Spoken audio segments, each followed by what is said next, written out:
नमस्कार मेरे प्रिय विद्यार्थियों, मेरे विद्वान साथियों। मैं आपका दोस्त, आपका मार्गदर्शक, आपका मित्र, आपका अध्यापक आशीष शर्मा काव्य क्लासेस के प्रतिनिधि के रूप में आप सभी का काव्य क्लासेस के ऑनलाइन मंच पर हार्दिक स्वागत करता हूं।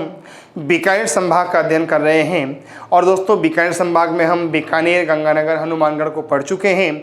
आज हम पढ़ेंगे बीकानेर संभाग का अंतिम जिला चूरू।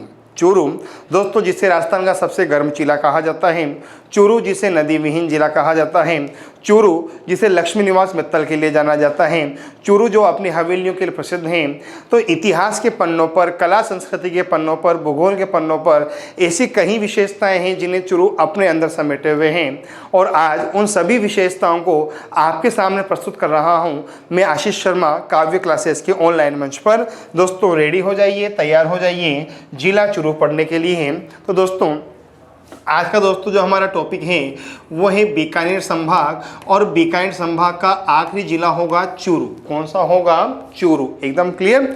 अच्छा दोस्तों पहली बात समझना, फिर बात आती है कि जो चूरू है इस चूरू का निर्माण कब हुआ। पूछा जाएगा कि जो चूरू है इस चूरू का निर्माण कब हुआ, तो आप क्या बताओगे कि जो चूरू है इस चूरू का निर्माण हुआ था 1620 में। दोस्तों जो चूरू है इस चूरू का निर्माण साहब कब हुआ था? 1620 में। पहली बात।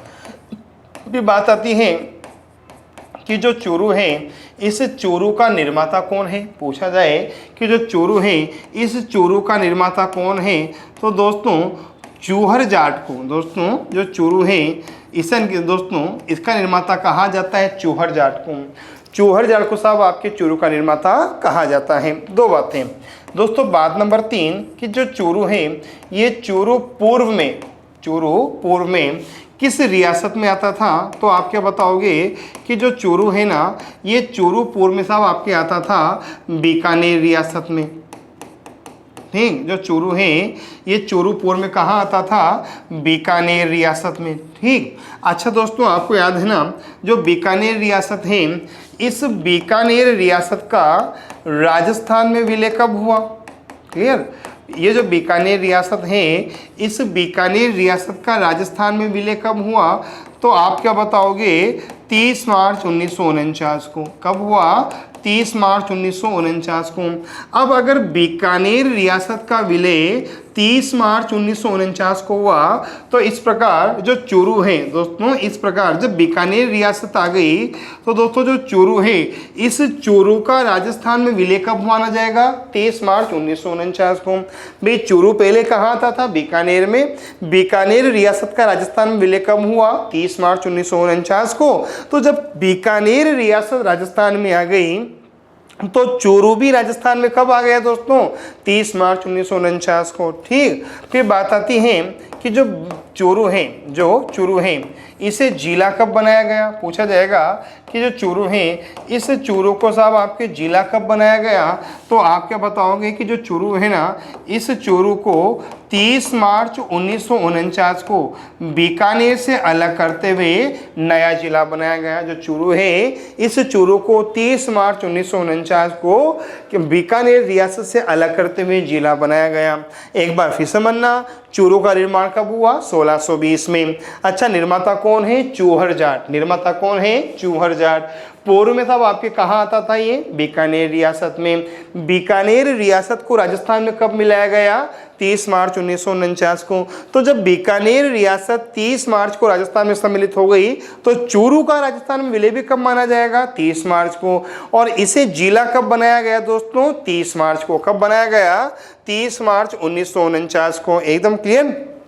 अच्छा फिर बात आती है कि जो चूरू है दोस्तों, बात आती है कि जो चूरू है इस चूरू के उपनाम क्या है। पूछा जाएगा कि जो चूरू है इस चूरू के उपनाम क्या है। ठीक। तो दोस्तों चूरू का पहला उपनाम है गोगा जी की तीर्थ स्थली। दोस्तों जो चूरू है इस चूरू का पहला उपनाम है गोगा जी की तीर्थ स्थली। एकदम क्लियर। पूछा जाए कि चूरू है इस चूरू का पहला उपनाम क्या है, तो आप क्या बताओगे कि जो चूरू है इस चूरू का साहब आपके नाम है गोगा जी की तीर्थ स्थली। अर्थात जो गोगा जी हैं इन गोगा जी का साहब आपके जन्म कहाँ हुआ था? चूरू में, ददरेवा चूरू में हुआ था। एकदम क्लियर। और दोस्तों जब मैंने आपको जिला हनुमानगढ़ पढ़ाया था तो वहाँ मैंने गोगा जी के बारे में बहुत विस्तार से बता रखा है। ठीक, फिर बात आती है कि जो चूरू है, इस चूरू का दूसरा उपनाम क्या है? तो आप क्या बताओगे कि जो चूरू है, इस चूरू का दूसरा उपनाम है शेखावाटी प्रदेश। जो चूरू है, इस चूरू का दूसरा उपनाम क्या है? शेखावाटी प्रदेश। ठीक, अच्छा दोस्तों बात पूछा जाए कि शेखावाटी में कितने जिले आते हैं? 3 जिले। शेखावाटी में कितने जिले आते हैं? 3 जिले। एक तो चूरू आता है, एक झुंझुनू आता है और एक सीकर आता है। एकदम क्लियर, चूरू झुंझुनू सीकर दोस्तों साहब आपके ये कहलाते हैं शेखावाटी। ठीक, अच्छा फिर बात आती है कि जो शेखावाटी है, बात आती है कि जो शेखावाटी है, इस शेखावाटी का संस्थापक कौन है? पूछा जाए कि जो शेखावाटी है, इस शेखावाटी की स्थापना किसने की थी? तो ध्यान रखना कि जो शेखावाटी है ना, इसकी स्थापना की थी शेखा कछुआ ने। समझ जाओगे ना, जो शेखावाटी है, इस शेखावाटी की स्थापना किसने की थी? शेखा कछुआ ने की थी। ठीक, देखो चूरू के 2 उपनाम हैं, गोगा जी की तीर्थस्थली और शेखावाटी प्रदेश। शेखावाटी में कितने जिले आते हैं? 3। कौन कौन से? चूरू झुंझुनू सीकर। ठीक, फिर बात आती है कि शेखावाटी का नामकरण या शेखावाटी का संस्थापक किसे कहा जाता है? शेखा कछुआ को। ठीक, और पूछ लिया जाए कि जो शेखा कछुआ है, इस शेखा कछुआ का स्मारक कहाँ बना हुआ है? पूछ लिया जाए कि जो शेखा कछुआ है, इस शेखा कछुआ का स्मारक कहाँ बना हुआ है? तो आप क्या बताओगे कि जो शेखा कछुआ है, इस शेखा कछुआ का स्मारक बना हुआ है झुंझुनू में। कहाँ बना हुआ है? झुंझुनू में। अच्छा पूछा जाए कि झुंझुनू के किस गांव में बना हुआ है? परसरामपुरा गांव में। पूछा जाएगा कि जो शेखा कछुआ है, इसका स्मारक कहाँ बना हुआ है? झुंझुनू में। और झुंझुनू में साहब किस गांव में बना हुआ है? परसरामपुरा गांव में। और पूछा जाएगा कि साहब आपके जो स्मारक है वो कितने स्तंभों का है? पूछा जाएगा कि साहब आपके इसका जो स्मारक है वो कितने स्तंभों का है? 8 स्तंभों का। कितने स्तंभों का है? 8 स्तंभों का। समझ जाओगे। चूरू का निर्माण किया 1620 में चूहर जाट ने। पूर्व में आता था बीकानेर रियासत में, और बीकानेर रियासत का राजस्थान में विलय हुआ 30 मार्च 1949 को। तो चूरू का राजस्थान में विलय कब हुआ? 30 मार्च को।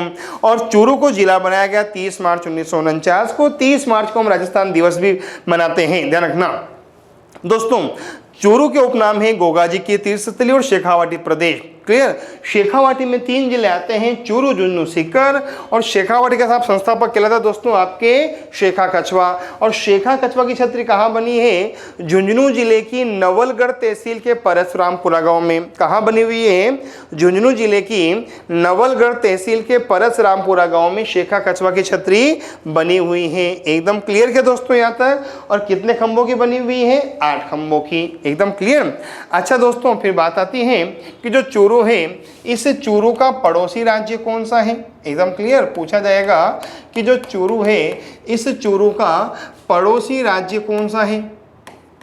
एकदम क्लियर, पूछ लिया जाए कि चूरू का पड़ोसी राज्य कौन सा है, तो दोस्तों आप क्या बताओगे कि हरियाणा। दोस्तों जो हरियाणा है ना, ये चूरू जिले का पड़ोसी राज्य है, अर्थात चूरू हरियाणा को स्पर्श करता है। जो चूरू है ना, ये हरियाणा को स्पर्श करता है।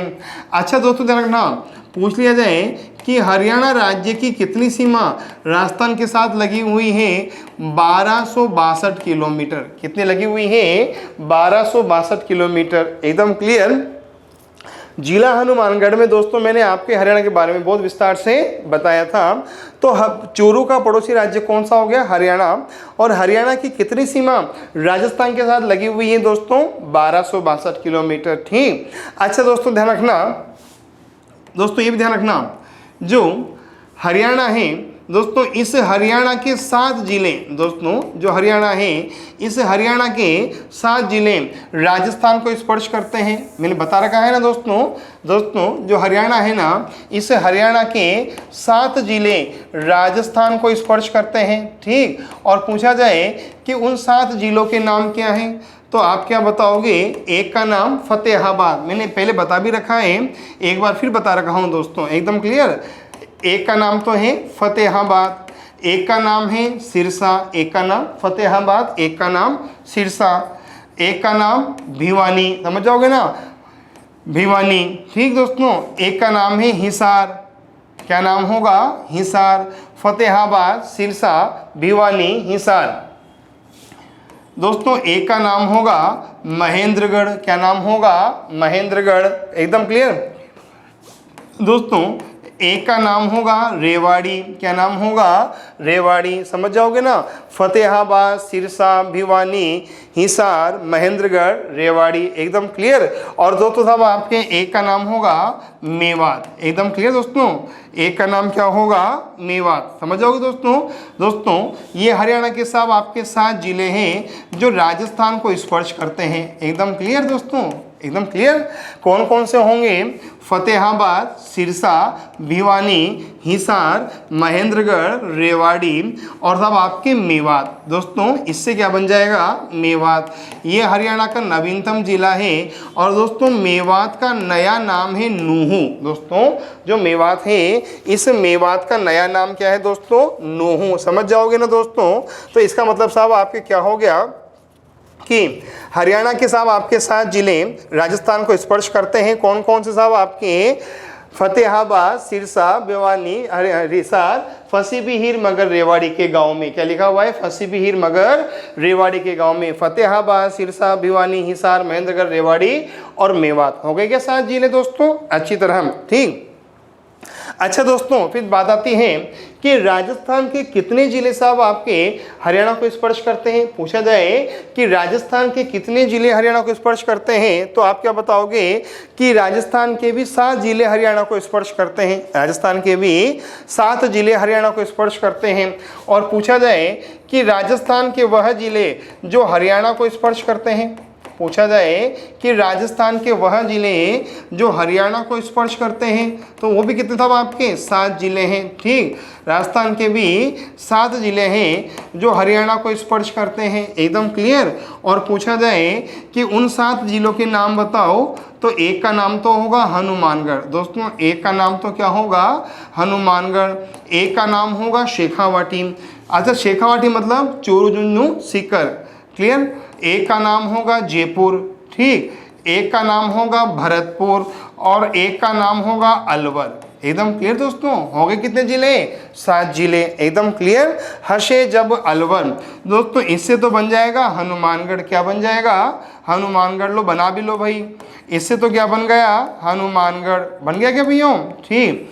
अच्छा इससे क्या बन जाएगा, शेखावाटी। क्या बन जाएगा, शेखावाटी। अच्छा शेखावाटी बोले तो चोरू झुंझुनू सीकर। दोस्तों शेखावाटी बोले तो चोरू झुंझुनू और सीकर। एकदम क्लियर, चोरू झुंझुनू सीकर।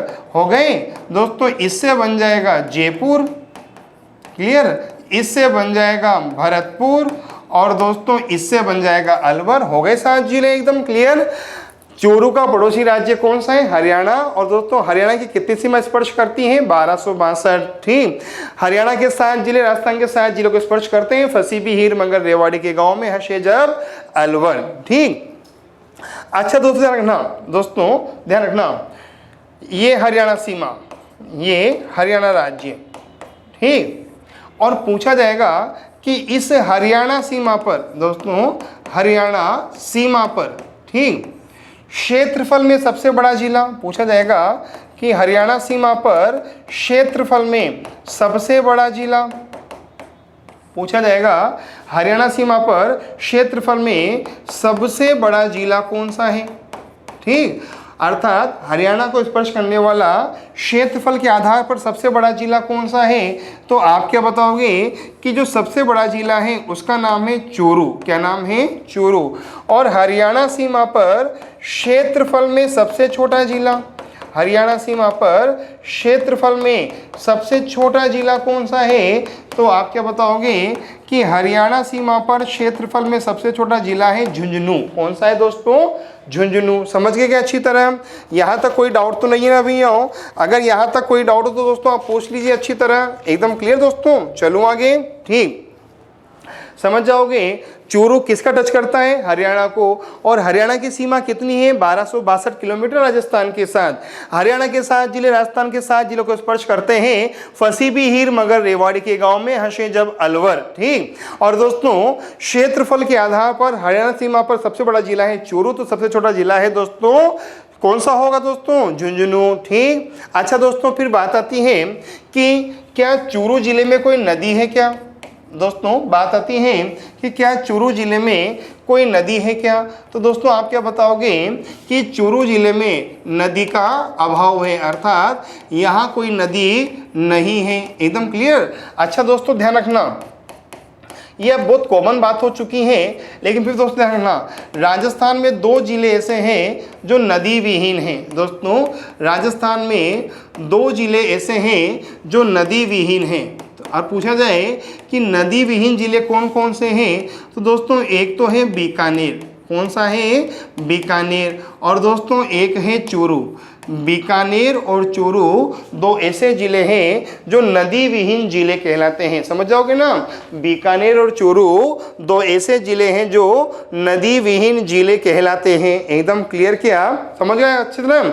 अच्छा दोस्तों रखना, मैंने बीकानेर वाले वीडियो में बताया भी था। और दोस्तों बीकानेर राजस्थान का एकमात्र ऐसा जिला है जो उत्तर पश्चिम दिशा में स्थित है। एकदम क्लियर दोस्तों, बीकानेर राजस्थान का एकमात्र ऐसा जिला है जो उत्तर पश्चिम दिशा में स्थित है। तो उत्तर पश्चिम दिशा में स्थित एकमात्र जिला कौन सा होगा? बीकानेर। और दोस्तों ये क्वेश्चन पूछा गया है 2nd ग्रेड 2012 में। एकदम क्लियर। तो दोस्तों नदी विहीन जिले बीकानेर और चूरू, और बीकानेर राजस्थान का एकमात्र जिला जो कि दक्षिण उत्तर पश्चिमी राजस्थान में आता है, 2nd ग्रेड 2012। ठीक। फिर बात आती है कि जो चूरू है, इस चूरू में जलाशय कौन सा है? एकदम क्लियर दोस्तों साहब, चूरू में जलाशय कौन सा है?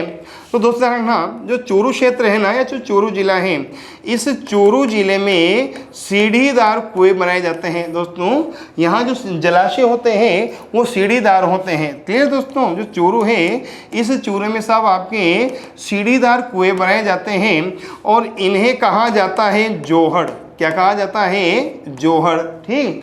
और पूछा जाए कि जोहड़ कहाँ पाए जाते हैं, तो शेखावाटी क्षेत्र में जोहड़ पाए जाते हैं। एकदम क्लियर। जो जोहड़ है ये कहाँ पाए जाते हैं?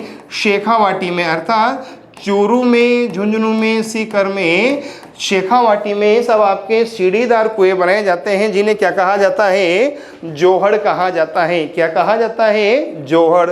नदी विहीन जिला चूरू बीकानेर, चूरू क्षेत्र में या शेखावाटी में सब आपके सीढ़ीदार कुएं बनाए जाते हैं, जिन्हें क्या कहा जाता है? जोहड़ कहा जाता है। ठीक।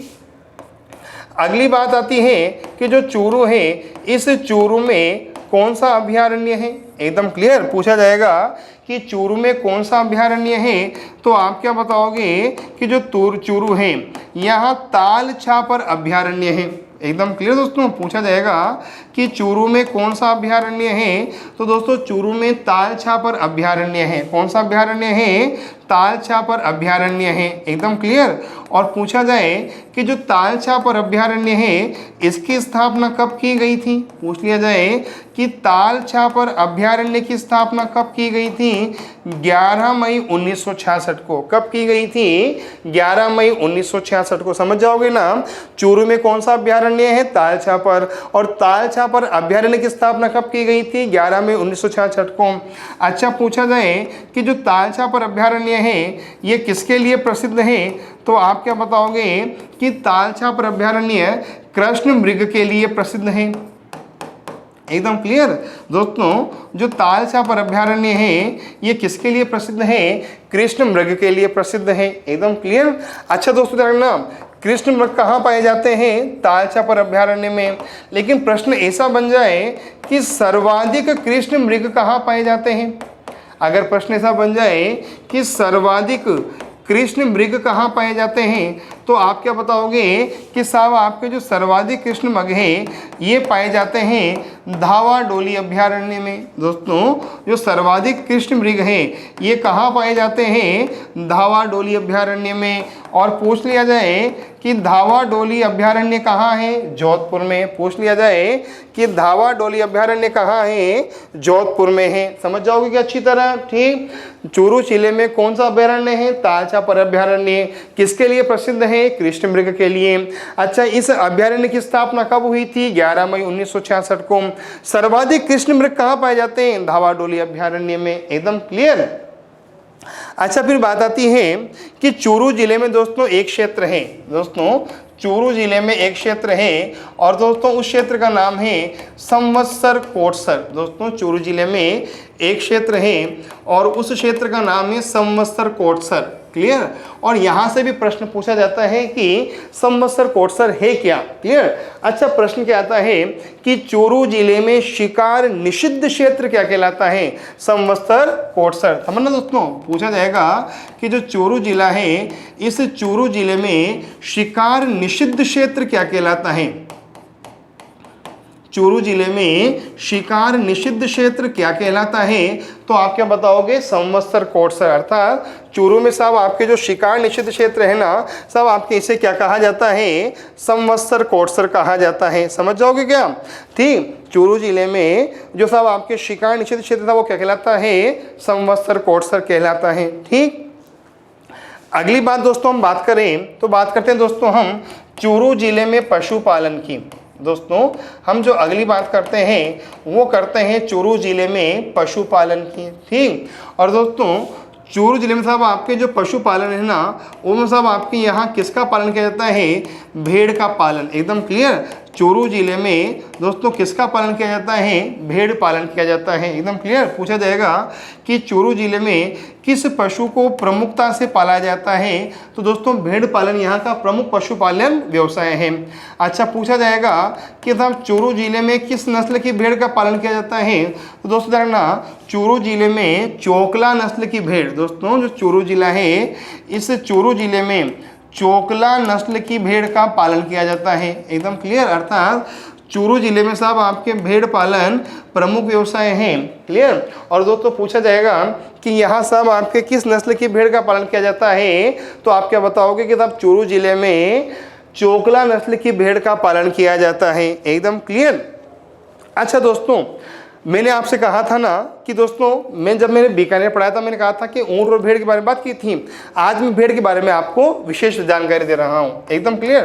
देखिए दोस्तों केवल दोस्तों हम बात कर रहे हैं भेड़ पर। ठीक। पूछा जाएगा कि राजस्थान में सर्वाधिक भेड़ पूछा जाएगा राजस्थान में सर्वाधिक भेड़ किस जिले में पाई जाती हैं? पूछा जाएगा कि राजस्थान में सर्वाधिक भेड़ किस जिले में पाई जाती हैं? तो आप क्या बताओगे? बाड़मेर में। क्लियर।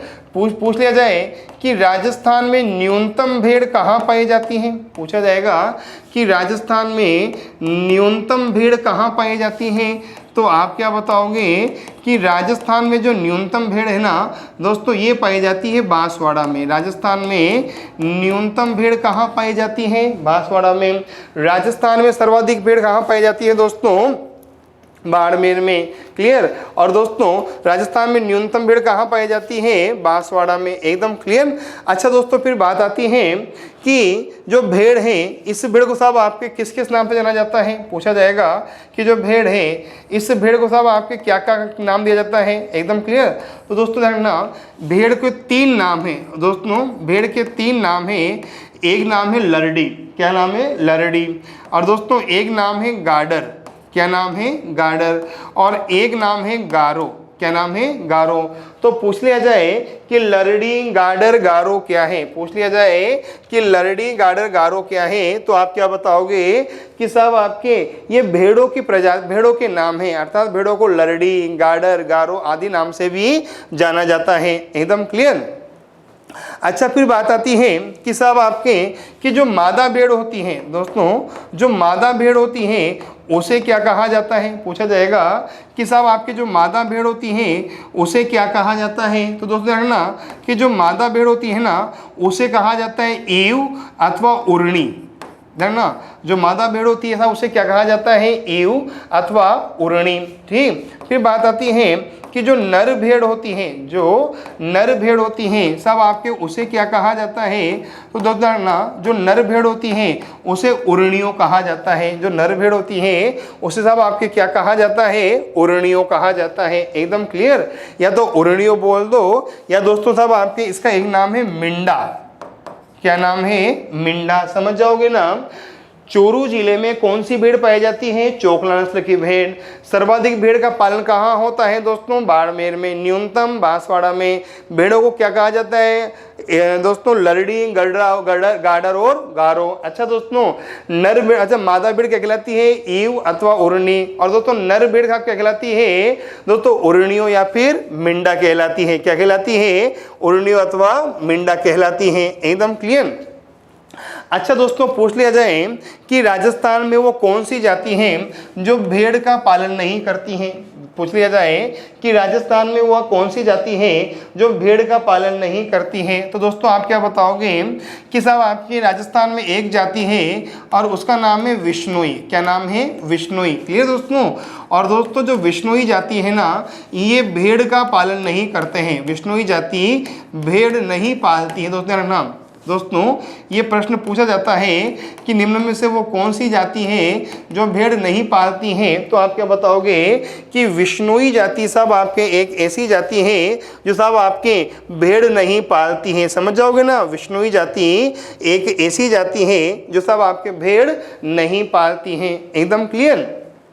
फिर बात आती है कि साहब आपके भेड़ से और क्या क्या क्वेश्चन बन सकते हैं, तो बात आती है कि साहब आपके दोस्तों पूछा जाएगा कि राजस्थान में, दोस्तों पूछा जाएगा कि साहब आपके राजस्थान में सर्वश्रेष्ठ ऊन, पूछा जाएगा राजस्थान में सर्वश्रेष्ठ ऊन किस भेड़ की होती है। पूछा जाएगा कि राजस्थान में सर्वश्रेष्ठ ऊन किस भेड़ की होती है, तो आप क्या बताओगे कि राजस्थान साहब आपकी जो सर्वश्रेष्ठ ऊन होती है ना, वो होती है चोकला नस्ल की भेड़ से। एकदम क्लियर। राजस्थान में जिस भेड़ की साहब आपकी ऊन सर्वश्रेष्ठ मानी जाती है वो कौन सी होती है, चोकला नस्ल की भेड़।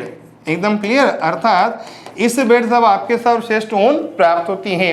फिर बात आती है कि राजस्थान में सर्वाधिक ऊन किस भेड़ से प्राप्त होती है।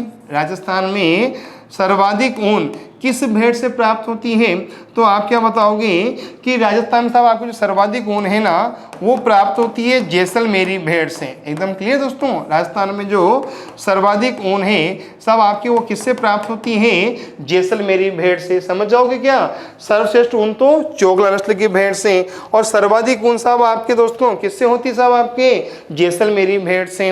अच्छा दोस्तों, एक क्वेश्चन और बनता है कि निम्न में से सफ़ेद ऊन, निम्न में से सफ़ेद ऊन किस भेड़ से प्राप्त होती हैं, तो आप क्या बताओगे कि जो सफ़ेद ऊन है ना ये खेरी भेड़ से प्राप्त होती हैं। दोस्तों जो सफ़ेद ऊन है ना ये किससे प्राप्त होती है, खेरी भेड़ से। फिर समझना, चोरू जिले में पशुपालन किसका किया जाता है, भेड़ का।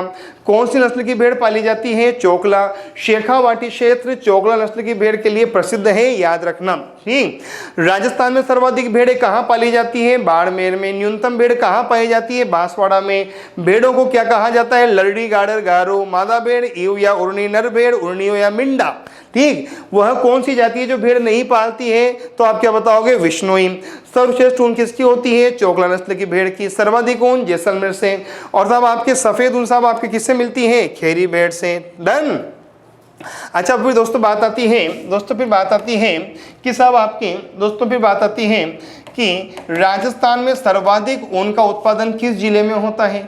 ठीक। बात आती है कि राजस्थान में सर्वाधिक ऊन का उत्पादन, राजस्थान में सर्वाधिक ऊन का उत्पादन किस जिले में होता है, तो आप क्या बताओगे कि राजस्थान में सर्वाधिक ऊन का जो उत्पादन होता है ना दोस्तों वो होता है जोधपुर में। राजस्थान में जो सर्वाधिक ऊन का उत्पादन होता है वो कहाँ होता है, जोधपुर में होता है। अच्छा फिर बात आती है कि राजस्थान में न्यूनतम ऊन का उत्पादन कहाँ होता है, ठीक। राजस्थान में सर्वाधिक ऊन का उत्पादन तो कहाँ होता है? जैसलमेर में और फिर जोधपुर में। और राजस्थान में न्यूनतम ऊन का उत्पादन साहब आपके कहाँ होता है? तो आप क्या बताओगे कि राजस्थान में साहब आपके न्यूनतम ऊन का उत्पादन कहाँ होता है? झालावाड़ में। कहाँ होता है? झालावाड़ में। समझ जाओगे ना दोस्तों, राजस्थान में साहब आपके न्यूनतम ऊन का उत्पादन कहाँ होता है? झालावाड़ में होता है। एकदम क्लियर। अच्छा दोस्तों, फिर बात आती है कि साहब राजस्थान का वो कौन सा जिला है जहां केंद्रीय ऊन प्रशिक्षण संस्थान स्थित है? राजस्थान का वह कौन सा जिला है जहां केंद्रीय भेड़ अथवा ऊन प्रशिक्षण संस्थान स्थित है? एकदम क्लियर दोस्तों, देखना राजस्थान का वह कौन सा जिला है जहां केंद्रीय ऊन प्रशिक्षण संस्थान स्थित है? एकदम क्लियर। तो दोस्तों ध्यान रखना, पूछ लिया जाए कि भेड़ प्रशिक्षण संस्थान कहाँ स्थित है? क्लियर दोस्तों, भेड़ प्रशिक्षण, क्लियर, अथवा ऊन प्रशिक्षण, अर्थात ऊन निकाली कैसे जाती है, भेड़ प्रशिक्षण अथवा ऊन प्रशिक्षण संस्थान किस जिले में स्थित है? एकदम क्लियर। पूछ लिया जाए कि साहब आपके भेड़ प्रशिक्षण अथवा ऊन प्रशिक्षण संस्थान किस जिले में स्थित है? तो आप क्या बताओगे कि साहब आपके राजस्थान में भेड़ अथवा ऊन प्रशिक्षण संस्थान कहाँ है? दोस्तों आपके जयपुर जिले में। ठीक। अच्छा दोस्तों, पूछ लिया जाए कि केंद्रीय ऊन विकास बोर्ड का मुख्यालय कहाँ है? पूछ लिया जाए कि केंद्रीय ऊन विकास बोर्ड का मुख्यालय कहाँ है? तो आप क्या बताओगे कि केंद्रीय ऊन विकास बोर्ड का जो मुख्यालय है वो जोधपुर जिले में है। किस जिले में है दोस्तों? जोधपुर जिले में है। एकदम क्लियर दोस्तों। अच्छा, फिर बात आती है कि साहब आपके भारत राजस्थान में केंद्रीय भेड़ प्रजनन संस्थान कहाँ है? पूछ लिया जाए कि राजस्थान में केंद्रीय भेड़ प्रजनन संस्थान कहाँ है? केंद्रीय भेड़ प्रजनन संस्थान कहाँ है? तो आप क्या बताओगे? अविका नगर टोंक में। कहाँ है दोस्तों? अविका नगर। एकदम क्लियर। केंद्रीय भेड़ प्रजनन संस्थान कहाँ है दोस्तों? आपके अविका नगर। और पूछ लिया जाए कि अविका नगर कहाँ आता है? टोंक में। कहाँ आता है दोस्तों? टोंक में आता है। समझ जाओगे दोस्तों? एकदम क्लियर दोस्तों, यहाँ तक कोई डाउट क्या भैया हो? ठीक। अच्छा, फिर दोस्तों बात आती है कि राजस्थान में साहब आपके सर्वाधिक किस नस्ल की भेड़ पाई जाती है? राजस्थान में सर्वाधिक किस नस्ल की भेड़ पाई जाती है? तो दोस्तों अगर पूछा जाए कि राजस्थान में सर्वाधिक, दोस्तों पूछा जाएगा कि राजस्थान में सर्वाधिक किस नस्ल की भेड़ पाई जाती है?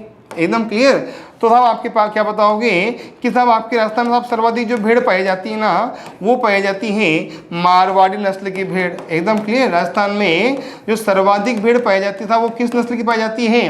मारवाड़ी नस्ल की भेड़ पाई जाती है। एकदम क्लियर। अच्छा दोस्तों, ये जो मारवाड़ी नस्ल की भेड़ है ना, इसकी दो विशेषताएं हैं। पहली विशेषता, क्लियर, सबसे ज्यादा दूरी तय करने में, सबसे ज़्यादा दूरी तय करने में सब आपके जो भेड़ प्रसिद्ध हैं वो कौन सी है? मारवाड़ी नस्ल की भेड़। एकदम क्लियर। अर्थात जो भेड़ सबसे ज़्यादा दूरी तय कर सकती हैं वो सब आपके कौन सी है? मारवाड़ी नस्ल की भेड़। एकदम क्लियर। अच्छा दोस्तों, फिर बात आती है कि इस भेड़ की दूसरी विशेषता क्या है? दोस्तों जिस भेड़ में, अर्थात भेड़ की वह नस्ल जिसमें सर्वाधिक रोग प्रतिरोधक क्षमता होती है। दोस्तों भेड़ की वह नस्ल जिसमें सर्वाधिक रोग प्रतिरोधक क्षमता होती है वो कौन सी साहब? आपके मारवाड़ी नस्ल की भेड़। समझ जाओगे ना। अर्थात दोस्तों राजस्थान में सर्वाधिक कौन सी भेड़ पाई जाती है साहब आपकी? तो आप क्या बताओगे? मारवाड़ी नस्ल की भेड़। अर्थात जो भेड़ सर्वाधिक चलने में या दूरी तय करने के लिए जानी जाती है, मारवाड़ी नस्ल की भेड़। अच्छा दोस्तों, सर्वाधिक रोग प्रतिरोधक क्षमता किस भेड़ की मानी गई साहब आपके दोस्तों? तो आप क्या बताओगे? मारवाड़ी नस्ल की भेड़ की। एकदम क्लियर। अच्छा, फिर बात आती है कि साहब आपकी निम्न में से वो कौन सी भेड़ है जिसे भारत की मेरिनो कहा जाता है? अर्थात पूछा जाएगा कि निम्न में से भेड़ की वो कौन सी नस्ल है साहब आपके जिसे भारत की मेरिनो कहा जाता है? तो आप क्या बताओगे कि साहब आपके जो चोगला नस्ल की भेड़ होती है ना, तब आपके इन्हें कहा जाता है भारत की मेरिनो।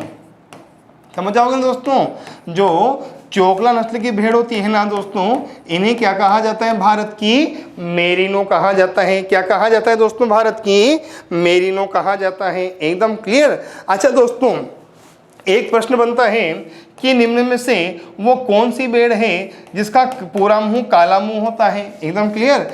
निम्न में से वो कौन सी भेड़ है जिसका सब आपके पूरा मुंह ही काला होता है, अर्थात काले मुंह वाली भेड़ कौन सी है? पूछा जाएगा निम्न में से वो कौन सी भेड़ है जिसका पूरा मुंह ही काला होता है? एकदम क्लियर। अर्थात जो काले मुंह की भेड़ होती है, भेड़ की वह कौन सी नस्ल है?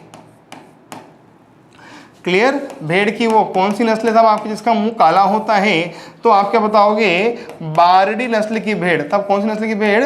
बारडी नस्ल की साहब आपकी जो भेड़ होती है ना, इसका पूरा मुंह काला होता है। और पूछा जाए कि ये भेड़ कहाँ पाई जाती है? अलवर में। कहाँ पाई जाती है? अलवर में। कहाँ पाई जाती है दोस्तों? आपके अलवर में पाई जाती है। समझ जाओगे क्या दोस्तों? ठीक। अच्छा दोस्तों, फिर बात आए कि निम्न में से भेड़ की वो कौन सी प्रजाति है? निम्न में से भेड़ की वो कौन सी प्रजाति है जो मांस उत्पादन के लिए जानी जाती है? पूछा जाएगा निम्न में से भेड़ की वो कौन सी प्रजाति है जो मांस उत्पादन के लिए जानी जाती है? तो आप क्या बताओगे? मालवी अथवा मालपुरी। एकदम क्लियर। मालवी अथवा मालपुरी नस्ल की दोस्तों जो भेड़ होती है ना, ये मांस उत्पादन के लिए जानी जाती है। समझ गए क्या अच्छी तरह? एक बार फिर समझ लो दोस्तों। ठीक। आज हम भेड़ पे चर्चा कर रहे हैं। चूरू जिले में साहब आपके चोकला नस्ल की भेड़ का पालन किया जाता है। सर्वाधिक भेड़ आपके पाई जाती है बाड़मेर में, न्यूनतम भेड़ पाई जाती है बांसवाड़ा में। भेड़ों को लरडी गाडर गारो कहा जाता है। मादा भेड़ को ईव या उर्नी कहा जाता है, तो नर भेड़ को उर्नियो या मिंडा कहा जाता है। विष्णुई जाति भेड़ का पालन नहीं करती हैं। दोस्तों, सर्वश्रेष्ठ ऊन होती है चोकला नस्ल की भेड़ से, तो सर्वाधिक ऊन प्राप्त होती है जैसलमेर की भेड़ से। ठीक। और दोस्तों, सफेद ऊन प्राप्त होती है खेरी नस्ल की भेड़ से। ठीक। सर्वाधिक ऊन उत्पादन होता है जोधपुर में, न्यूनतम ऊन उत्पादन होता है झालावाड़ में। भेड़ प्रशिक्षण अथवा ऊन प्रशिक्षण संस्थान है जयपुर में, तो केंद्रीय ऊन विकास बोर्ड है जोधपुर में। केंद्रीय भेड़ प्रजनन संस्थान है अंबिकानगर टोंक में। राजस्थान में साहब आपके सर्वाधिक भेड़ पाई जाती है मारवाड़ी नस्ल की भेड़। और दोस्तों, ये जो भेड़ होती है ना, ये सबसे ज्यादा दूरी तय करने के लिए प्रसिद्ध और सर्वाधिक रोग प्रतिरोधक क्षमता वाली भेड़ होती है। दोस्तों, भारत की मेरिनो कहा जाता है चोकला को, तो काले मुंह के साथ आपकी भेड़ होती है बारडी नस्ल की भेड़, जो अलवर में पाई जाती है। और मांस उत्पादन के लिए जिस भेड़ का पालन किया जाता है उसका नाम है दोस्तों, क्या नाम था उसका दोस्तों? आपके दोस्तों उसका नाम है आपके मालवी या मालपुरी। एकदम क्लियर। अच्छा, फिर बात आती है दोस्तों कि निम्न में से वो भेड़ की कौन सी प्रजाति है जिसकी ऊन से कालीन बनाई जाती है? अर्थात निम्न में से भेड़ की वो कौन सी प्रजाति है तब आपके जिसकी ऊन से कालीन बनाई जाती है? दोस्तों, मगरा नस्ल की भेड़। साहब कौन सी भेड़? मगरा नस्ल की जो दोस्तों भेड़ होती है ना।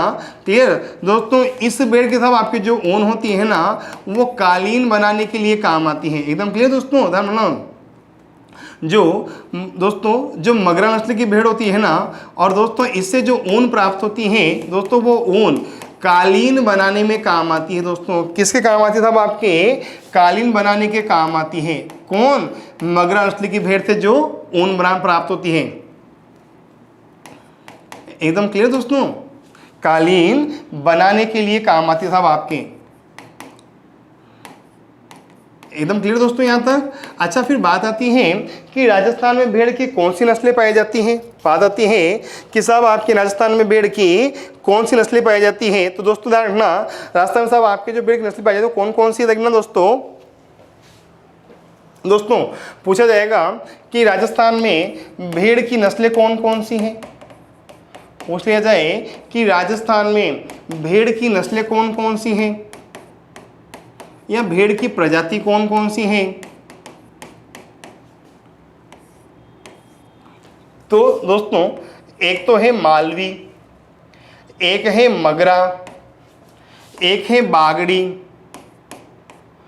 एक है साहब आपके दोस्तों ये तो होगी साहब आपके मालवी, ये मगरा, ये बागड़ी साहब आपके। ठीक है दोस्तों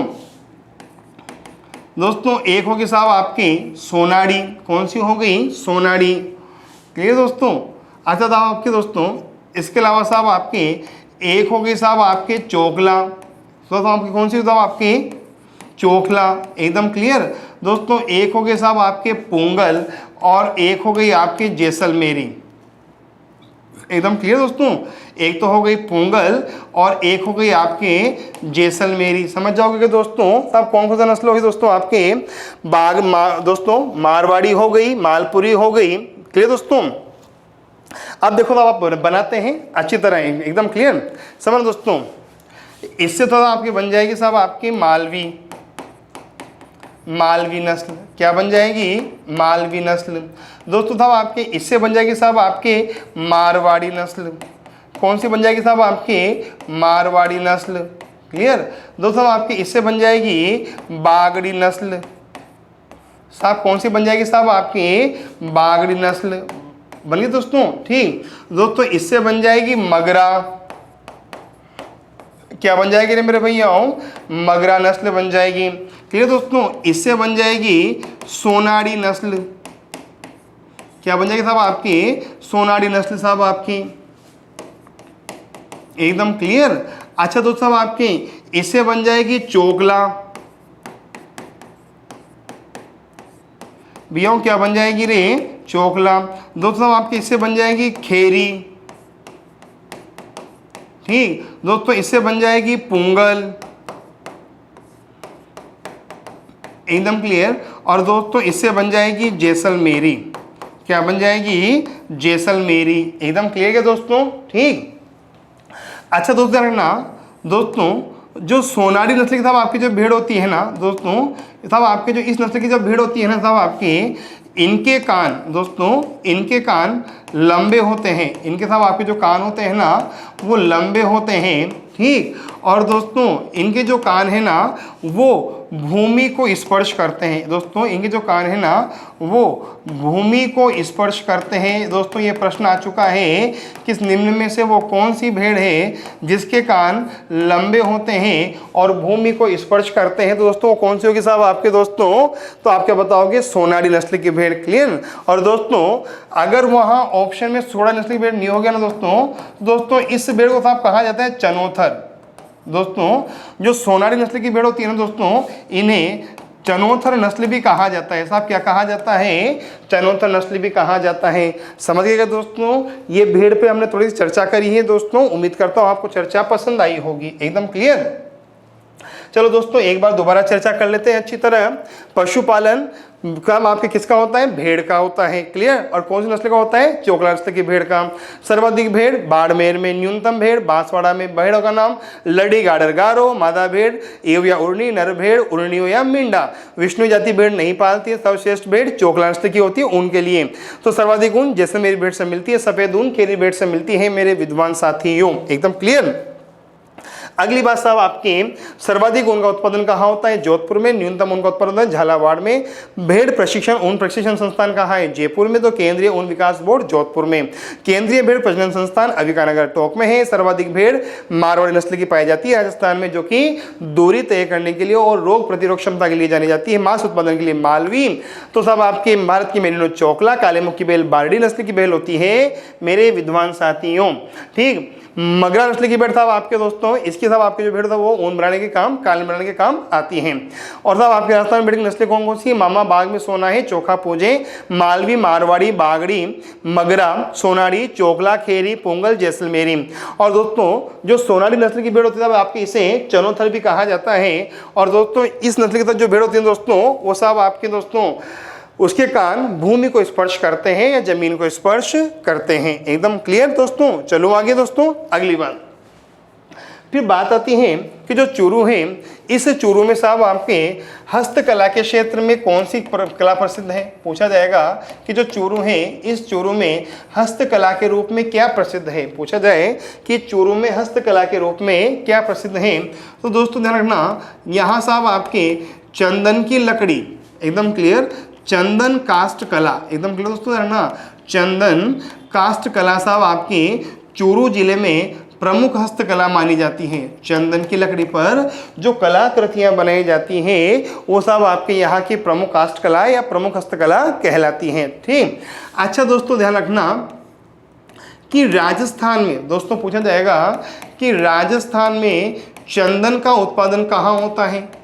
राजस्थान में चंदन के जो पेड़ हैं वो कहाँ पाए जाते हैं? पूछ लिया जाए कि राजस्थान में चंदन के वन कहाँ पाए जाते हैं, तो दोस्तों ध्यान रखना, राजस्थान में साहब आपके जो चंदन के वन है ना वो पाए जाते हैं राजसमंद में। राजस्थान में साहब आपके जो चंदन के वन है वो कहाँ पाए जाते हैं? राजसमंद में पाए जाते हैं। और दोस्तों पाए जाते हैं चित्तौड़ में। कहाँ पाए जाते हैं? चित्तौड़ में। क्लियर? राजसमंद, चित्तौड़ और उदयपुर साहब आपके चंदन के वनों के लिए प्रसिद्ध हैं। एकदम क्लियर दोस्तों। अच्छा, पूछा जाए कि भारत में सर्वाधिक चंदन के वृक्ष कहाँ पाए जाते हैं? पूछा जाएगा कि भारत में सर्वाधिक चंदन के वृक्ष कहाँ पाए जाते हैं? ठीक, पूछ लिया जाए कि भारत में सर्वाधिक चंदन के वन कहाँ पाए जाते हैं, तो आप क्या बताओगे कि भारत में सर्वाधिक चंदन के वन पाए जाते हैं कर्नाटक में। कहाँ पाए जाते हैं? कर्नाटक में। ठीक। अच्छा दोस्तों, भारत में एक चंदन तस्कर बहुत प्रसिद्ध हुआ था। भारत में एक चंदन तस्कर बहुत प्रसिद्ध हुआ था और उसका नाम था वीरप्पन। क्या नाम था दोस्तों? वीरप्पन। समझ जाओगे ना, भारत में एक चंदन तस्कर बहुत प्रसिद्ध हुआ था, नाम था वीरप्पन। और जो विरप्पन है ना, इसकी 2004 में दोस्तों, इसकी 2004 में मृत्यु हो चुकी है। क्लियर? ये सब आपके प्रसिद्ध चंदन तस्कर रहा था अपने जमाने का। एकदम क्लियर। चलो आगे।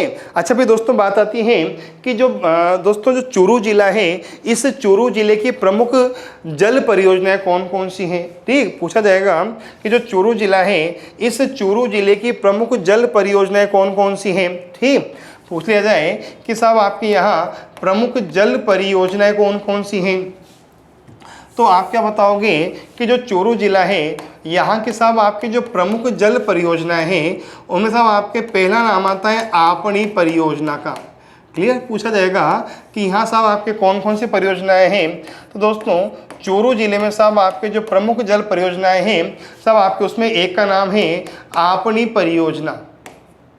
क्या नाम है दोस्तों? आपणी परियोजना। ठीक। और दोस्तों बात आती है कि जो आपणी परियोजना है ये किसके सहयोग से संचालित की जा रही है? पूछा जाएगा कि जो आपणी परियोजना है इसका संचालन किसके सहयोग से किया जा रहा है, तो जर्मनी के सहयोग से। दोस्तों किसके सहयोग से किया जा रहा है?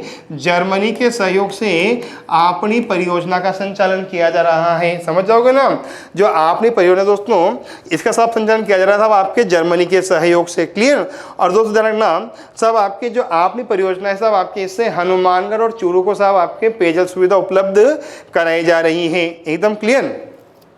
अच्छा फिर बात आती है कि इसके अलावा साहब आपके यहाँ कौन सी परियोजना है, तो दोस्तों साहब आपके यहाँ एक लिफ्ट नहर निकाली गई है और उसका नाम है गंधेली सहवा। गंधेली सहवा लिफ्ट नहर, गंधेली सहवा लिफ्ट नहर परियोजना। एकदम क्लियर। और दोस्तों ध्यान रखना, ये जो साहब आपकी लिफ्ट नहर है ना, इसके साहब आपके जो लंबाई है दोस्तों, इसकी साहब आपकी जो लंबाई है ना वो है 110 किलोमीटर। कितनी साहब आपकी? 110 किलोमीटर। और दोस्तों इस लिफ्ट नहर को कहा जाता है सबसे लंबी लिफ्ट नहर। दोस्तों इसे कहा जाता है सबसे लंबी लिफ्ट नहर। समझ जाओगे ना, तो सबसे लंबी जो लिफ्ट नहर परियोजना है वो किस जिले में है? चूरू में है। कहाँ है साहब आपके? चूरू में है। और दोस्तों किस नाम से है? गंधेली सहवा लिफ्ट परियोजना। अच्छा साहब आपके पूछा जाएगा कि इसके अलावा साहब आपके यहाँ और कौन सी परियोजना है, तो दोस्तों साहब आपके यहाँ चूरू बिसाऊ जल परियोजना भी है जो कि साहब आपके पेयजल सुविधा के लिए निर्मित की गई है। चूरू बिसाऊ जल परियोजना।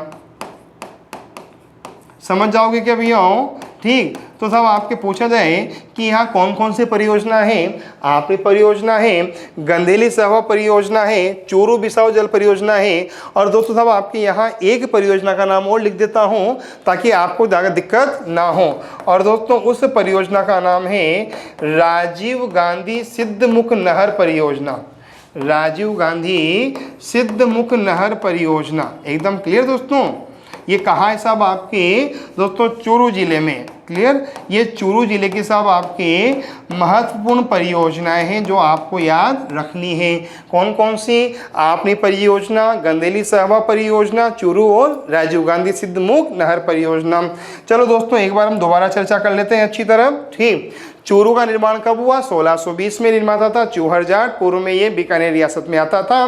बीकानेर रियासत राजस्थान में मिलाई गई थी 30 मार्च 1949 को। तो चूरू भी कब आ जाएगा? 30 मार्च को। इसे जिला बनाया गया 30 मार्च 1949 को। उपनाम है गोगा जी की तीर्थ भूमि, शेखावाटी प्रदेश। शेखावाटी में 3 जिले आते हैं, चूरू, झुंझुनू, सीकर।